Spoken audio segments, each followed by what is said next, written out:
Alright, sorry about that. Had to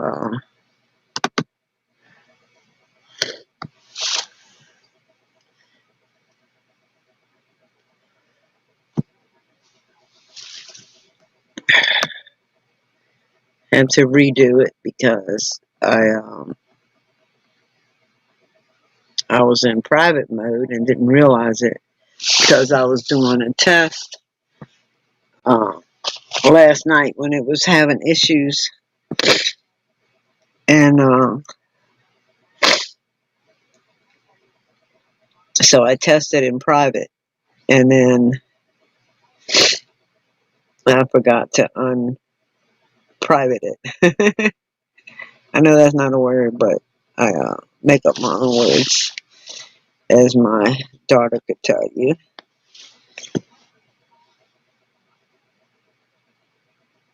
I like to have a play on words.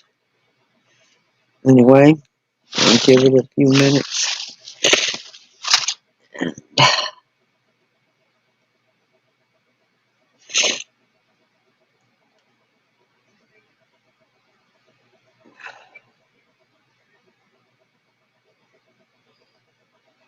Alleged assault on woman 68 in son at Sam's Club. Wow.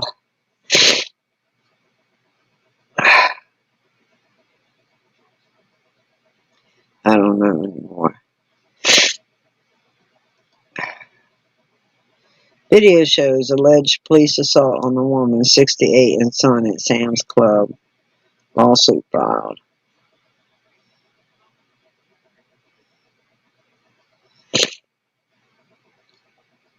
Wow.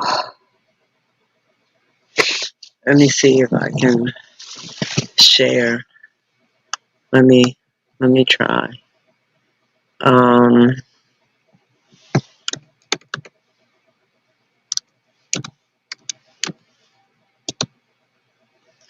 68-year-old woman. Let's see if that brings it up.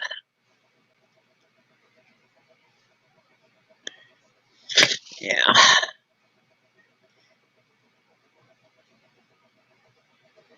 Alright. Let me share the screen.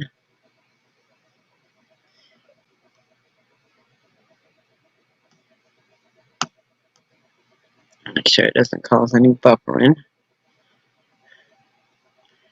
And it might.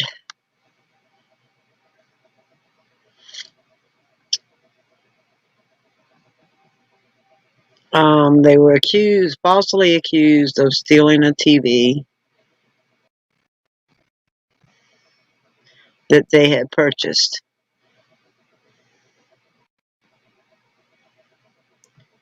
Let's see if this will load okay.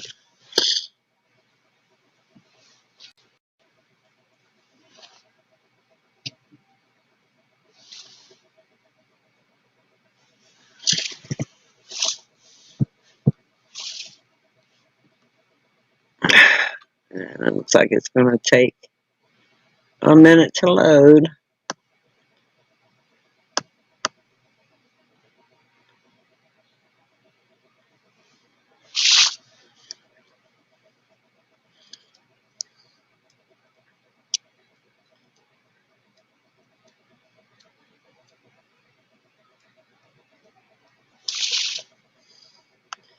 Let's see if it's done anything yet.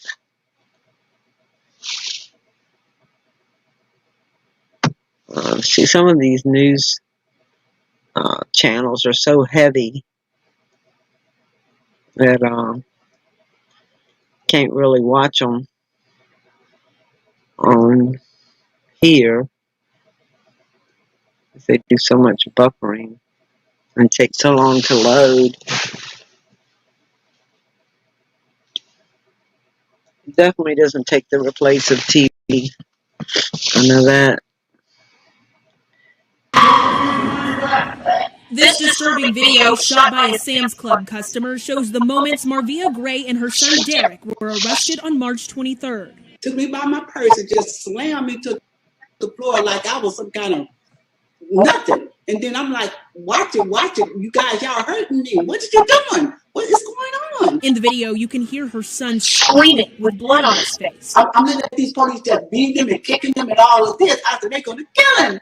I could see my son die before my eyes. She's where she's at, doing what she's supposed to do. And she sees police officers running to her who are 2 to 3 times her size.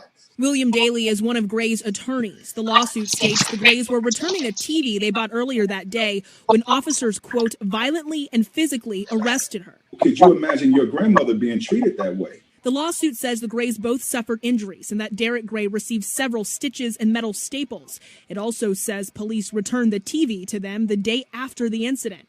On March 25th, 2 days after this happened, DePere police released a statement confirming an officer suspected Gray of stealing, but dropped it after speaking to store management. Less than an hour later, officers were called to the store for theft as the Grays were returning the TV. The statement describes what happened as a struggle, beginning when Derek Gray was told he was being arrested and says he and officers were injured. I don't have no faith in the police no more. No. Gray's legal team says she wants accountability. If she was asked to lay on the ground, why was she told to lay on the ground when all she had done was attempt to return a product that was legally and lawfully paid for? Okay. I guess I really can't comment too much on that at this point because they're not showing the full video of the encounter.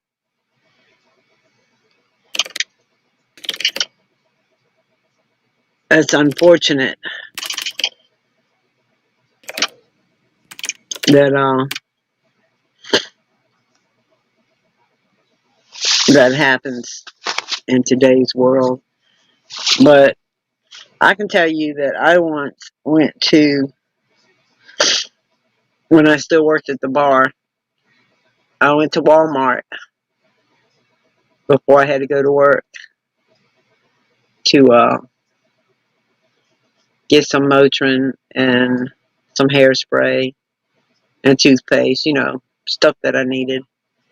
And because I wouldn't be off till 3, 4 in the morning, so I prefer to go, you know, before I went to work.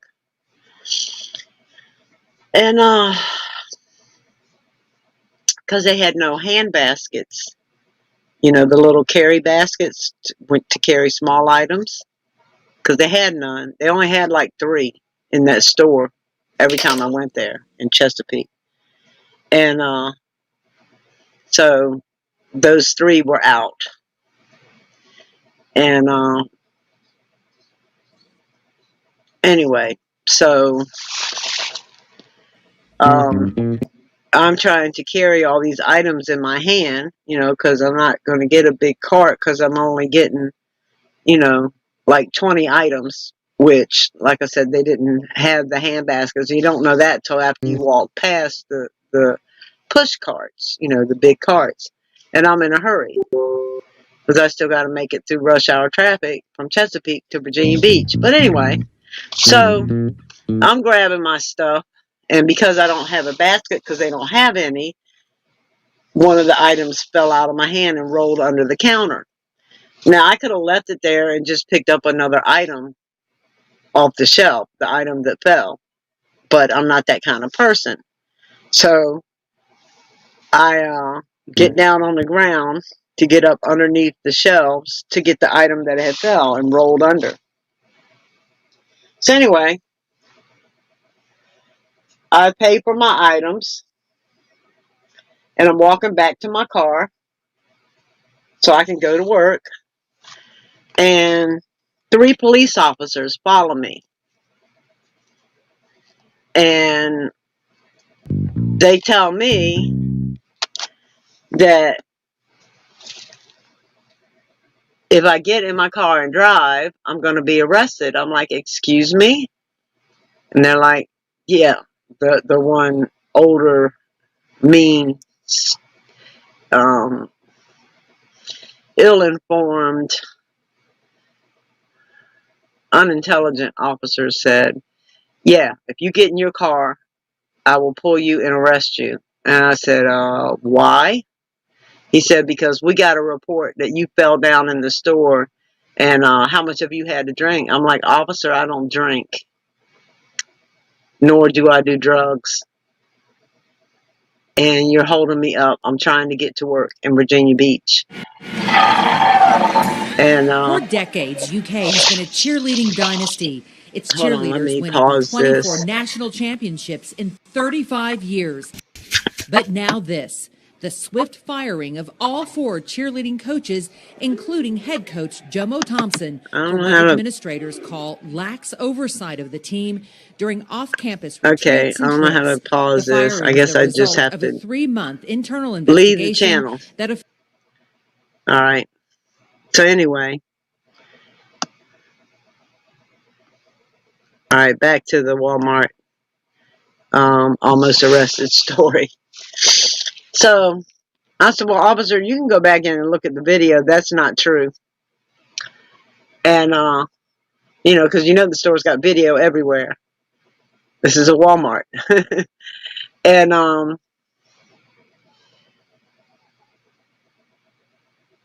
so I told him it wasn't true, and I've got to go to work. He said, I'm telling you right now, if you get in your car, we're going to pull you and arrest you.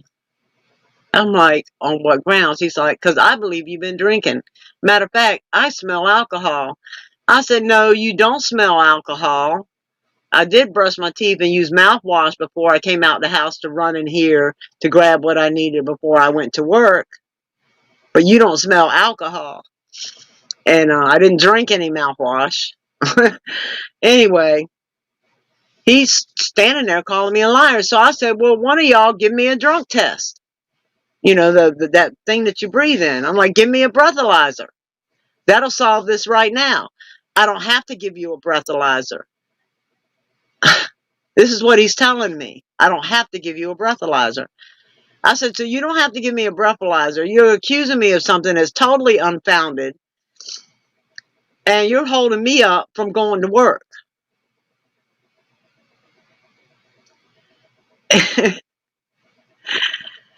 And this went on for like 40 minutes. Well, so then the other officer says, well, have you taken medication? I'm like, yeah, Motrin. And then, which I take, you know, every day. And now I'm trying to figure out what I'm going to do since I have kidney issues and I'm not supposed to take Motrin, but I'm going to have to go back to work. Anyway, so, I asked, again, give me a breathalyzer so I can be on my way. He's like, yeah, it's always the people that ask for it are the ones that won't pass it. I said, well, give me a breathalyzer then. Since you're so sure I won't pass it. So what I should have done was just got to my car and took off and then let them pull me for no reason and give me a drunk test for no reason. And then I could have sued the city police of Chesapeake. But I'm not that kind of person. And so I'm really frustrated on why they are holding me up. So I asked one of the officers, go back in and watch the video. Somebody get me a breathalyzer because this is crazy right now. And, of course, I'm getting upset at this point. So I'm not talking in the nicest tone. I didn't cuss them out. I wasn't disrespectful, but I didn't have a kind tone in my voice. And, anyway, finally the female officer goes to her car after like 40 minutes and she brings back a breathalyzer and I blow in the breathalyzer and it's 0.0 whatever, it's 0. And then she looks at it, she says she hasn't had any alcohol. Oh, and then they were like, well, are you diabetic? I'm like, I could be. I have sugar issues. At this point, I don't know. But right now, I'm frustrated because y'all are going to make me late for work. I only had 5 minutes to run in the store and get what I had to get and go. you know, to get on the road in rush hour traffic and get to my job and work all night. And anyway, so that wasn't a race thing because I appear to be white and they appear to be white or Caucasian or whatever you want to call it. And it might be a financial stereotyping. I can tell you this much, that when I used to have my diamonds and when I used to have, you know, nice clothes, I never got followed in the store, you know, and now I get watched because I don't look like I've got money anymore. So some of the stereotyping doesn't even have to do with race, it has to do with economics. But, and that's not to say that there isn't still a lot of racial stereotyping, because there is. I mean, most of the world has come a long way with that, thank the Lord, but there still are people that haven't. And so I can't claim it doesn't exist, because it does. But anyway,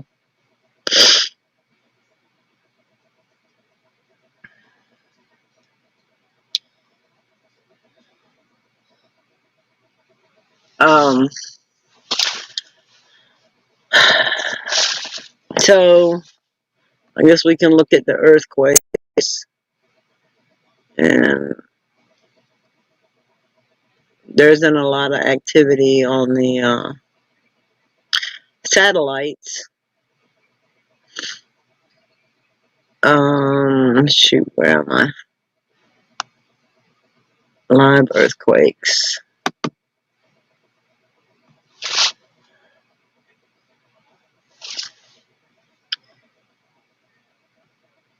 And I'll share the screen. Hopefully it doesn't cause any buffering.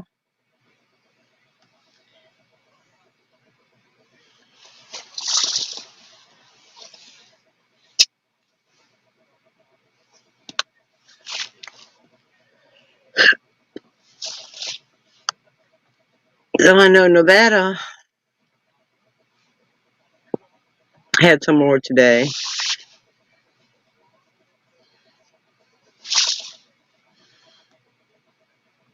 Not as big as yesterday,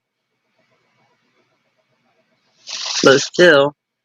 See, I want that one back there because I can tell that one's bigger.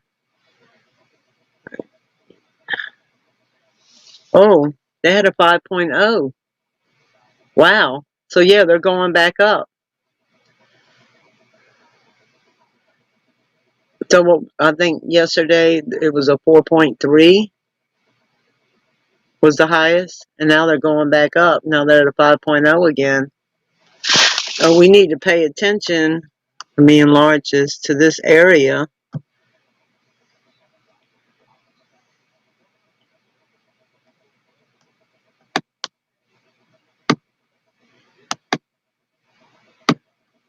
Let me bring it on screen here. Oh, come on. Work with me.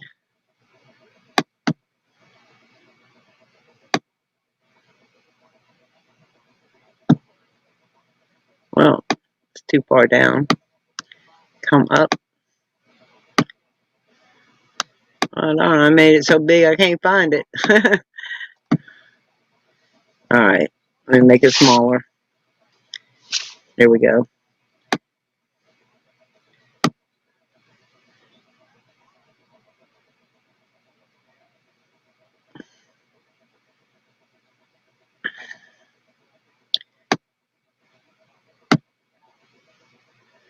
Oh,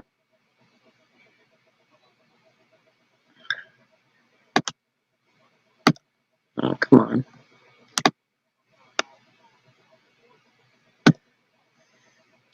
So this is what they're having here.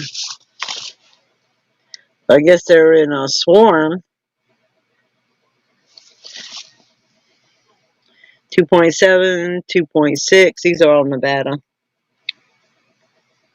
2.9, 3.0, 2.8, 3.0, 2.7, 3.0, 3.4, 2.5, 2.9, 3.4, 2.6, 2.7, 3.5, 2.5. These are all Nevada right now. 2.7, 2.8, 2.8, 3.1, 2.7, 3.4, 3.3, 3.4, 3.3, 2.8, 2.8, 2.9. I'm trying to see when the 5.0 was. So I guess these are aftershocks after the 5.0. 3.2, 2.7, 3.3.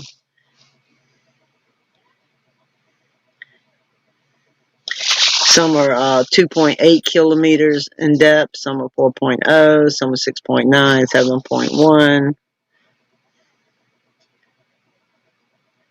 2.9, 5.0. There it is. Whoops. Oh, they had a 4.1 before that. It looks like the 5.0 was the strongest one. This is in the last 24 hours.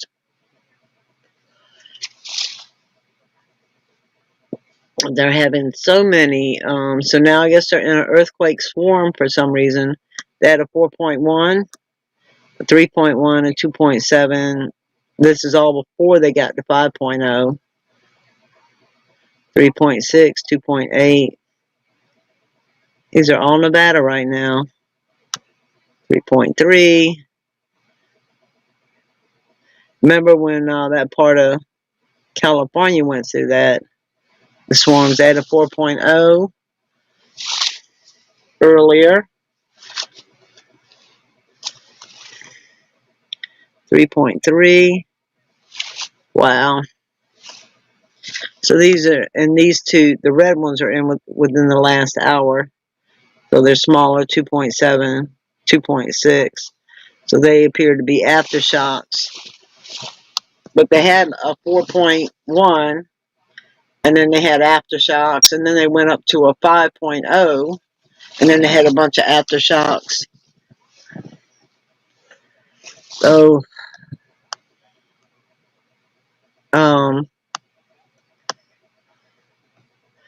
we have to keep an eye on them.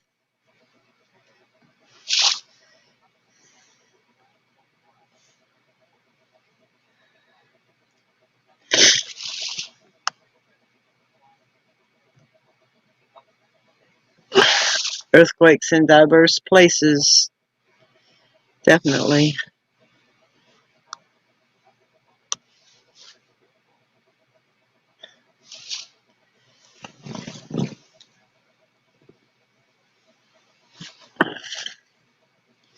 Okay. So,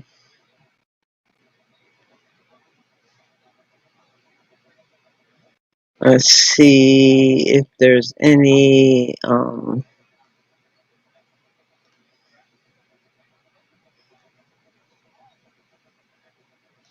see what's going on with the weather. And then I think I'll close this out. We have some warning areas. Let's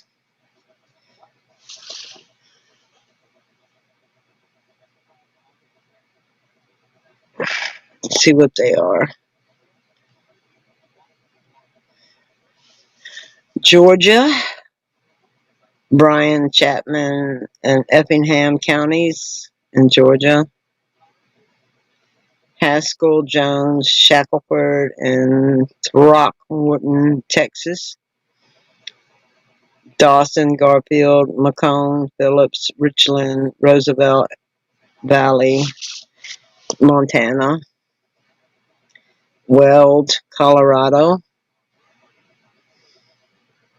Most of these are moving slow, which is a bad thing because it means they're going to drop a lot of rain. But it's a good thing because the slower they're moving, even if you have a wind gust, and the slower or the less impact the winds will have and the wind gusts will have. But like when you have a storm moving 85 miles per hour and then you have a 50-mile-an-hour wind gust, and you got 135-mile-an-hour winds in a thunderstorm. There is one moving at 65 miles per hour. This one is through Montana. Which means if you have 50-mile-an-hour wind gusts with this 65-mile-an-hour moving storm, you'll have 115-mile-an-hour winds. So that could prove dangerous. That's also in Dawson, Macomb, Richland, Roosevelt, and Wibaux,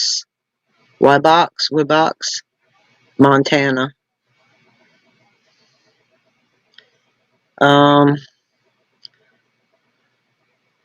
There's another one in Garfield, Macomb, Prairie, and Valley, Montana, that's moving 45 miles per hour. Okay. I don't know if anything's predicted for later.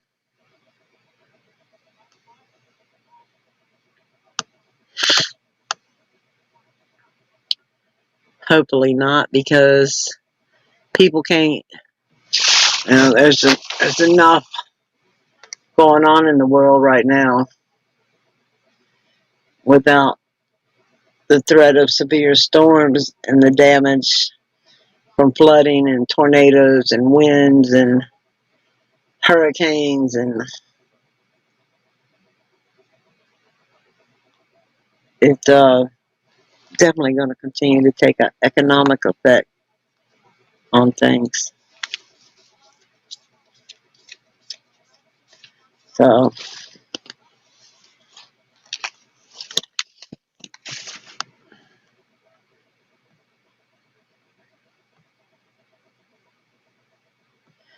anyway,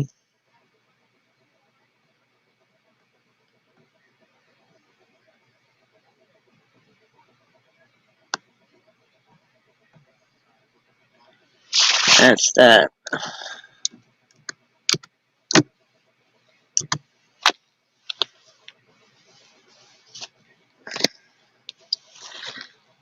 Okay, so anyway, so they claimed the video was going to show one thing on that thing with the 60-year-old woman and her son or grandson, but the video didn't show that. Could, obviously there's got to be more body camera footage of that incident, but they're not sharing it yet.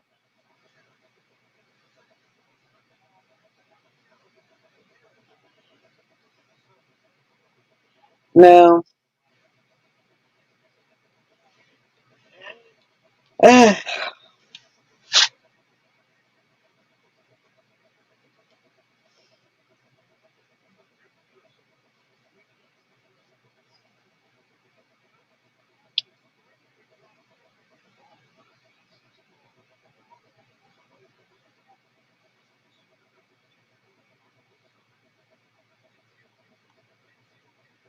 Government Northam responds to President Trump's comment on second. I don't even know if I want to know what that was.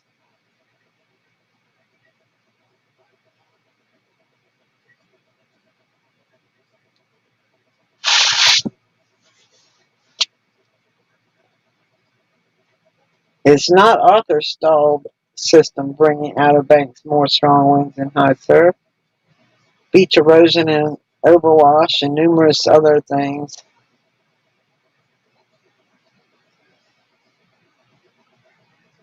Huh.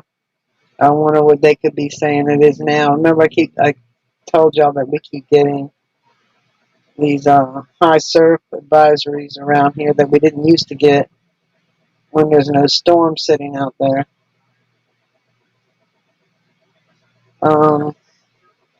In an orange swirl, astronomers say humanity has its first look at the birth of the planet. Yeah, right, okay. So they tell us. Largest, hottest shield volcano discovered by researchers. Hmm.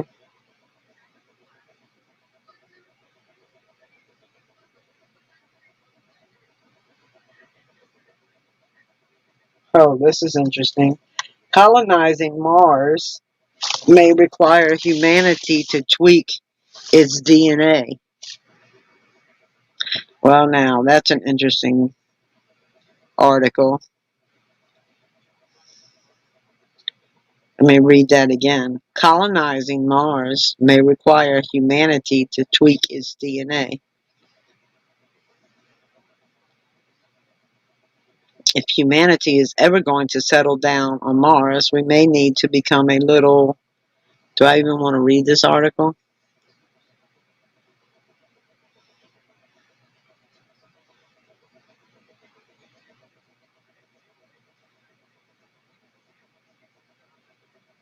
A little less... We may need... Okay, I'm going to read that whole sentence again.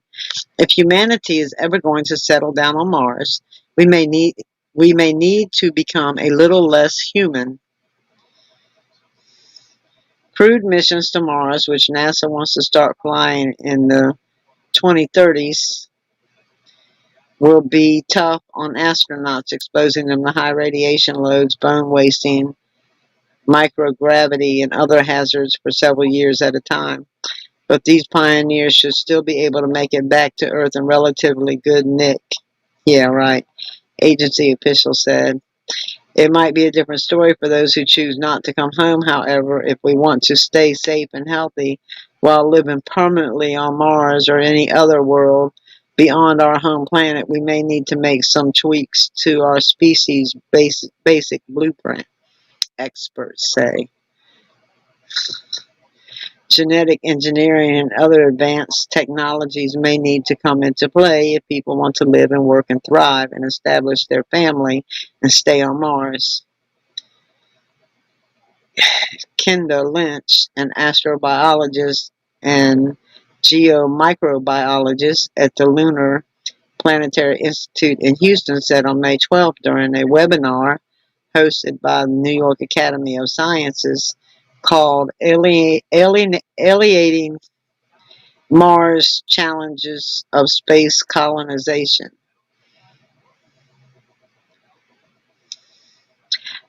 That's when these kinds of technologies might be critical and necessary, she said.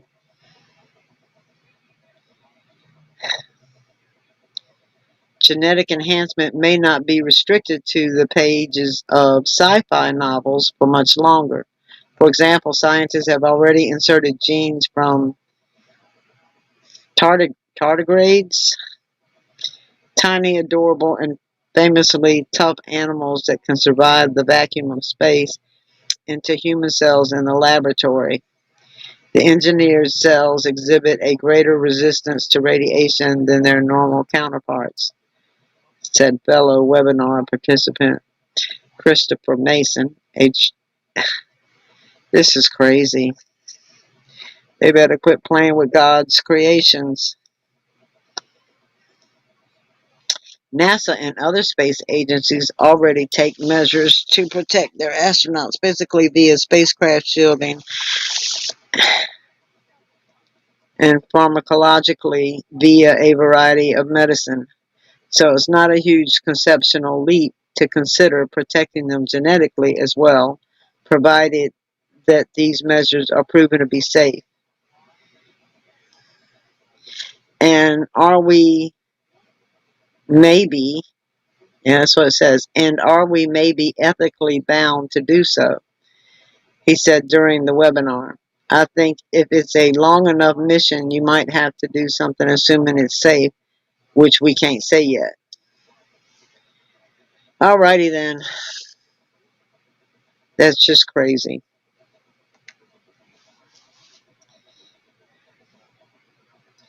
I don't even think I want to read the rest of that.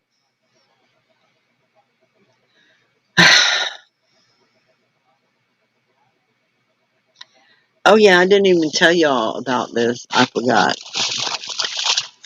I don't think I did anyway. So I was walking the elderly gentleman and the dogs one day, and I looked down and picked up this one rock that just, I don't know, I felt like I needed to pick it up and look at it. It looked, very plain, like the rest of the rocks. But anyway, I picked it up and was like, wow, this is really heavy for the size of the rock. And I know in my research that I did before, it said, when you're looking for meteorites, that one thing is they weigh a lot more than rocks their size because of the density. So I picked it up and I'm like, this is definitely special because it's really heavy. So I had to take it home and see if it sticks to a magnet. And I took it home and it stuck to the magnet. I was like, wow, okay. So it's either a magnetite, which is or iron, or it's a meteorite. Um, it's definitely magnetic. It's definitely way heavier than it should be. And I did the scratch test, and it didn't leave a black mark, as they say rocks will. So that's another good indication that it could be a meteorite. Um, anyway, I don't know what it takes to have them tested, but it's a cool rock in either case, especially to find here in Virginia Beach. Um,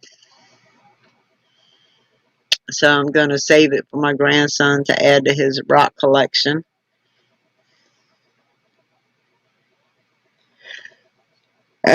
So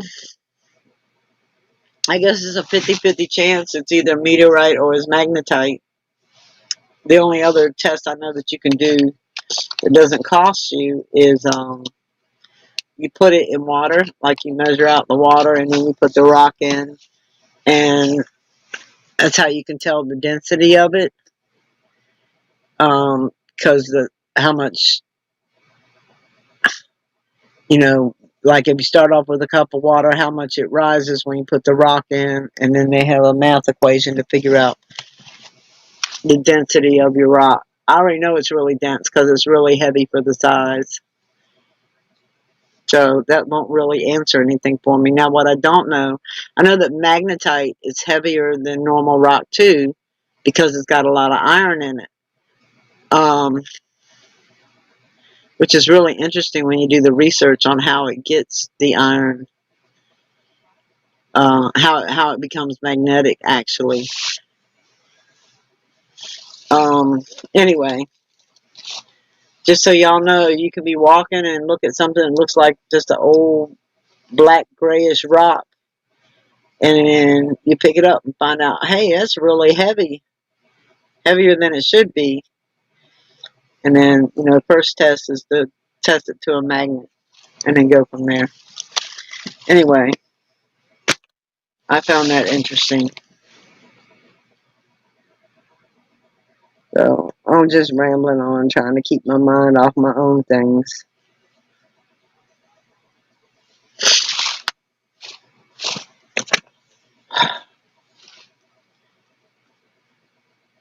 And I gave myself a headache today with all the worry and stress.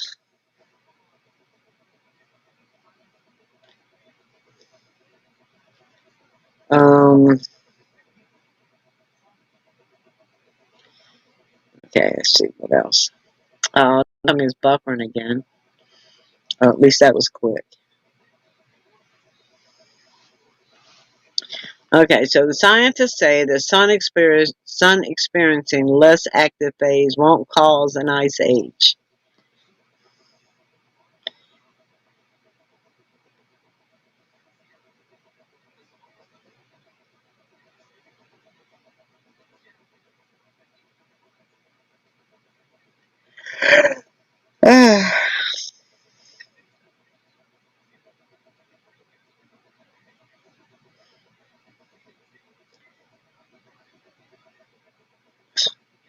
Oh, duh. So here's an article. Hurricanes really are getting stronger, just like climate models predicted. Yeah, they're getting stronger. Of course, the more heat you have, the more intense, and the more UV radiation you have penetrating the earth also causes more intense lightning.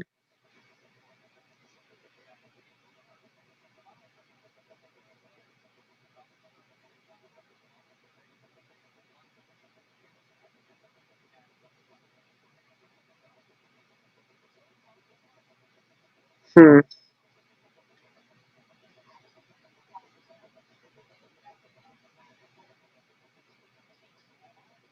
Massive rotating disk in early universe discovered by largest radio telescope in the world. Uh, I don't even think I want to read that because it's talking about 13.8 billion year old universe.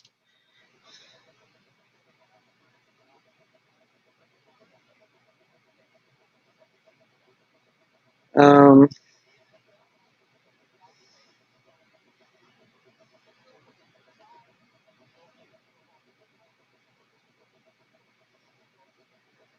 okay, so the explosion, they're saying the explosion that happened over Russia so many years ago that caused all those windows to burst out and those thousands of people to be injured.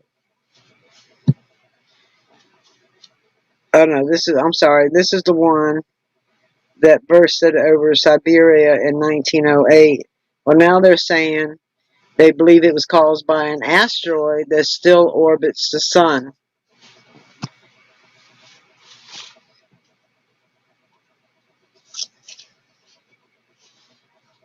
Well, I guess a piece of it broke off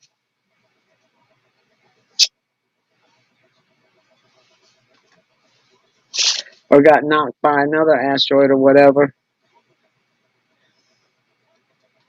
Um, Eyewitnesses at the time described a column of blue light that moved across the sky, followed by a tremendous explosion that leveled trees across more than 2,000 square kilometers. The explosion is consistent with a large meteor strike, but to this day, no evidence of a crater has been found. Now known as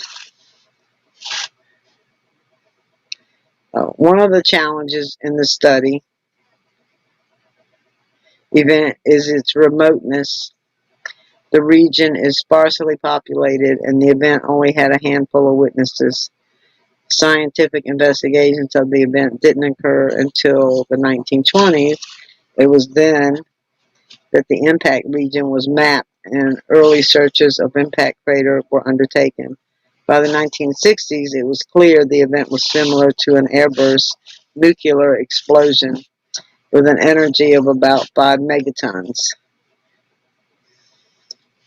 So given what we know, the most likely cause in the airburst asteroid strike, which the asteroid explodes in the atmosphere, similar to that meteor strike in 2013, given the size of the impact region, it's estimated that the original asteroid was nearly 70 meters across.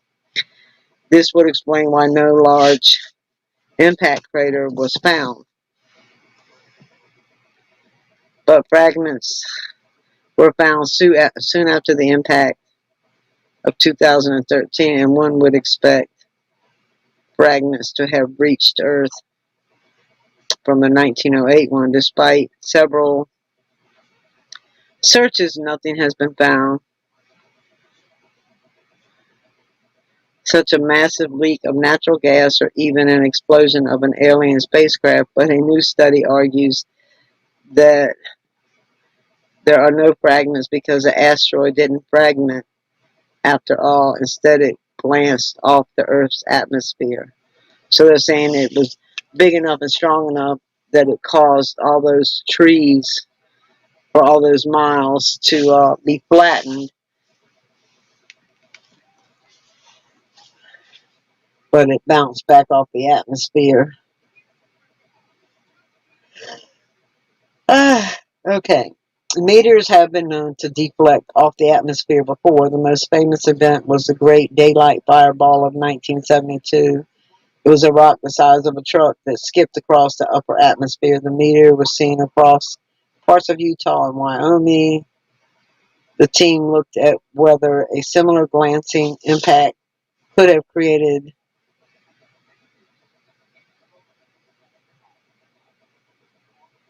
the Tunguska explosion. To do this, they modeled several scenarios. They considered bodies ranging in size from 50 to 200 meteors and composed of either ice, stone, or iron. They found the most likely scenario is an iron asteroid about 200 meters in size. If the object made a shallow impact on the atmosphere, coming to within 10 kilometers of Earth's surface, it would have remained largely unscathed and returned to space to enter a near solar orbit. It could still be orbiting the sun to this day. The rapid compression of air near the asteroid would be enough to create the blast region observed. Okay,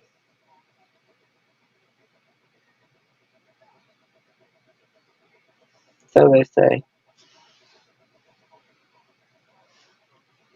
Swarm probes, weakening of the Earth's magnetic field.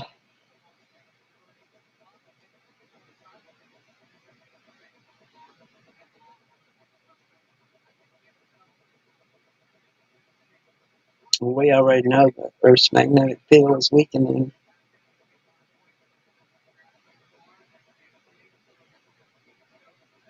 The magnetic field is thought to be largely generated by an ocean of superheated swirling liquid from or liquid iron that makes up the Earth's outer core, 3,000 kilometers under our feet, acting like the spinning conductor in a bicycle in an area stretching from Africa to South America. Earth's magnetic field is gradually weakening. The strange behavior has geophysicists puzzled and is causing technical disturbances in satellites orbiting Earth. Scientists are using data from ESA swarm constellation to improve our understanding of this area known as the South Atlantic anomaly. Earth's magnetic field is vital to life on our planet. It is a complex and dynamic force that protects us from cosmic radiation and charged particles from the sun. The magnetic field is largely generated by an ocean of superheated swirling liquid iron. We already read that. They repeated it. Acting as a spinning conductor in a bicycle dynamo. It creates electrical current, which in turn generate our continuously changing electromagnetic field. This field is far from static and varies both in strength and direction. For example, recent studies have shown that the position of the North Magnetic Pole is changing rapidly. We knew that too. Over the last 200 years, the magnetic field has lost around 9% of its strength on a global average. A large region of reduced magnetic intensity has developed between Africa and South America, and it is known as the South Atlantic anomaly. From 1970 to 2020, the minimum field strength in this area has dropped from around 24,000 nanoteslas to 22,000, while at the same time the area of the anomaly has grown and moved westward at a pace of around 20 kilometers per year. Over the past 5 years, a second century of minimum intensity has emerged southwest of Africa, indicating that the South Atlantic anomaly could split up into two separate cells.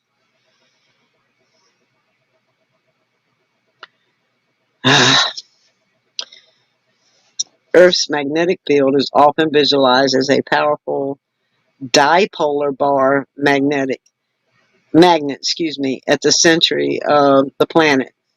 I think they're trying to say center, but they got it spelled century. Um, tilted at around 11% to the axis of rotation. However, the growth of the South Atlantic anomaly indicates that this process involved in generating the field are far more complex. Simple dipolar, not bipolar, dipolar with a D as in dog, models are unable to account for the recent development of the second minimum. Scientists from the Swarm Data Innovation and Science Cluster, better known as DISC, D-I-S-C, are using data from ESA Swarm satellite constellation to better understand this anomaly. Swarm satellites are designed to identify and precisely measure the different magnetic signals that make up Earth's magnetic field. I mean, we've been seeing that on the NOAA and NASA satellites. We've been seeing those changes. Okay. I think I'm done reading for tonight. And we'll close it out.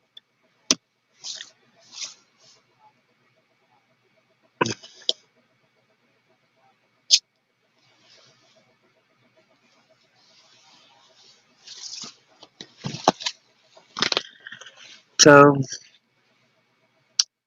remember, God loves you. And so do I. And may everyone be blessed to find comfort in the scriptures and peace and understanding that the Holy Spirit was sent here to help provide.